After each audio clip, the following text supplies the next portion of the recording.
Ну что же, было лето и кончилось. Опять похолодание, наверное, +3 где-то. То есть после 18-20, даже 22 градусов тепла. Это ощутимое похолодание. Ждем потепления. Но еще будут пары холодных дней. И потом потихоньку пойдет все вверх. Но, видите, погода нестойкая. И нужно быть готовым ко всему. Но слава богу, что сегодня уже не льет дождь. 2 дня был дождь, но скажу слава богу, но не слава богу. Ну, богу всегда должна быть слава, но что я хотела сказать? То, что у нас очень было сухо, и я уже вам показывала, как трескалась земля. Поэтому эти 2 дня дождей, это, слава богу, были дожди, и земля немножко намокла, тебе же идет весна, нужно сеять, сажать, а в сухой грунт, как вы знаете, не очень. Даже муж уже тот чеснок, который я вам показывала и который мы высеивали, высаживали на осень, он уже даже его поливал немножко водой, потому что боялся, что такая засуха, чтобы у нас все не высохло. Поэтому слава богу, что был дождь.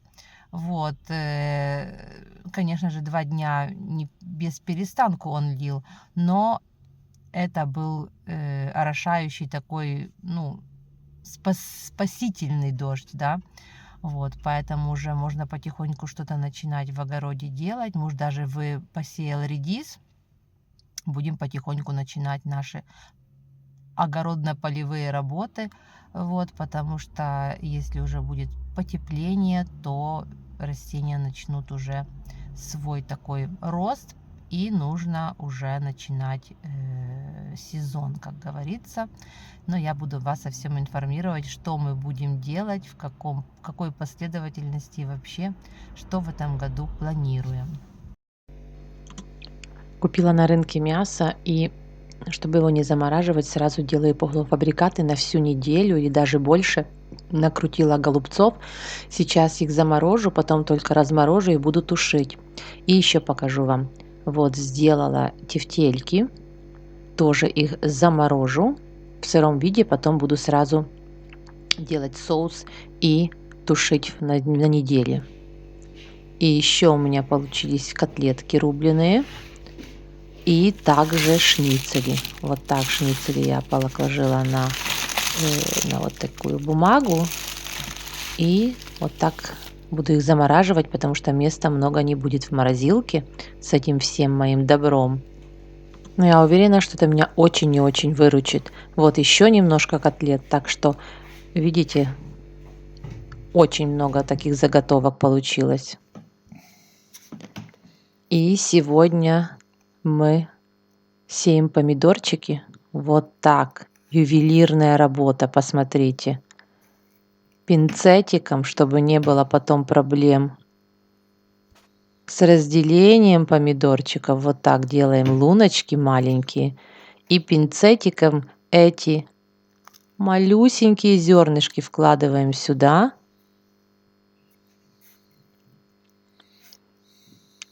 Чтобы все было. Я иногда вот так вот сеяла помидоры рукой, и потом они довольно густо всходили. Надо было их разъединять, корневые системы там путались и так далее.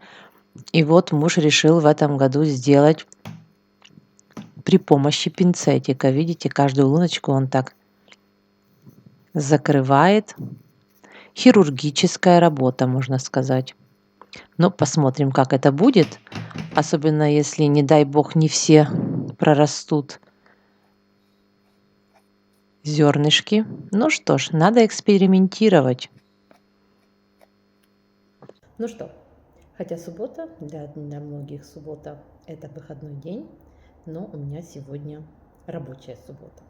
Поэтому есть немножко перерыва, я выпила чай, отдыхаю, но и решила поговорить с вами немножко. Погода на улице очень хорошая, солнечно, даже видно, как здесь в комнате отбивает солнечные лучи, отбиваются от стену. Должно быть тепло. уже весна пришла к нам по-хорошему, и я смотрела прогнозы, уже не должно быть ниже 10 градусов, уже нигде не упадет температура, поэтому будет только выше, а это значит теплее, теплее и приятнее. Дождей нету, возможно, будут завтра, послезавтра, но дожди нам очень нужны. Вот, пьем березовый сок, очень вкусный, боже мой, какая это благодать. Березовый сок, и мы его можем собирать. Вот, я очень довольна и всегда жду эти дни, когда весной, вот эта неделя-две, мы пьем березовый сок, бывает по-разному, в зависимости от погоды. Вот, бывало так, что мы по 2-3 недели пили березовый сок. Жаль, что не умеем его консервировать. Я бы с удовольствием его консервировала на дольше, но не знаю, как он со своими полезными свойствами при пастеризации, не пропадают ли они.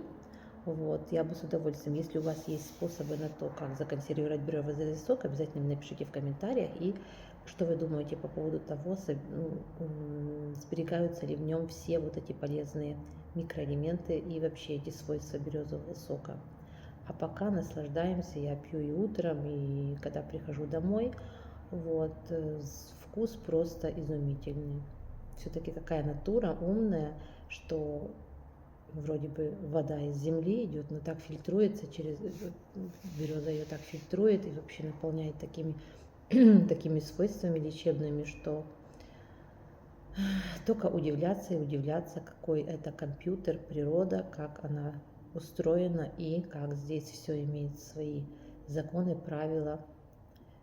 Но и видите, человек как бы хотел, то он такой сок не произведет. А такая простая береза, вбирая воду, грунтовую воду из земли, может нам подарить такой шедевр. Как видите, я постриглась на весну. Решила, сначала хотела более длинные волосы. Вот у меня такое бывает, что я хочу более длинные, а потом приходит такой импульс, и я иду к парикмахеру и стригу волосы. Ну, я довольна, мне нравится.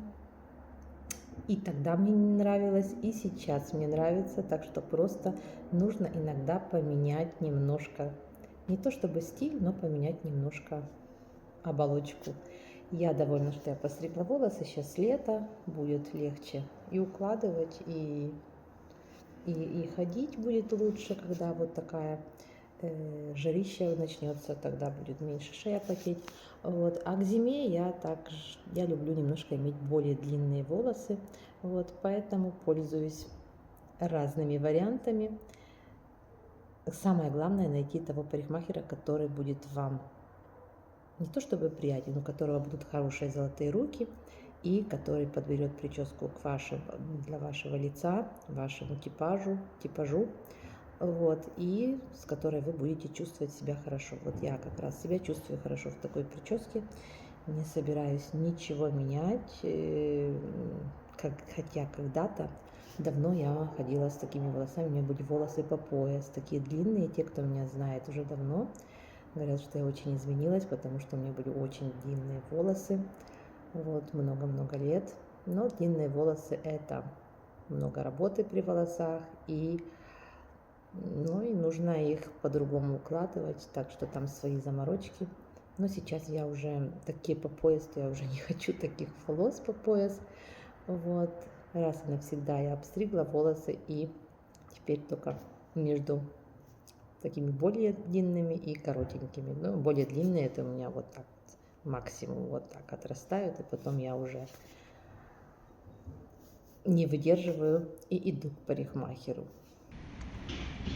И вот показываю вам первые проблески весны, которые я увидела, вот эти цветения.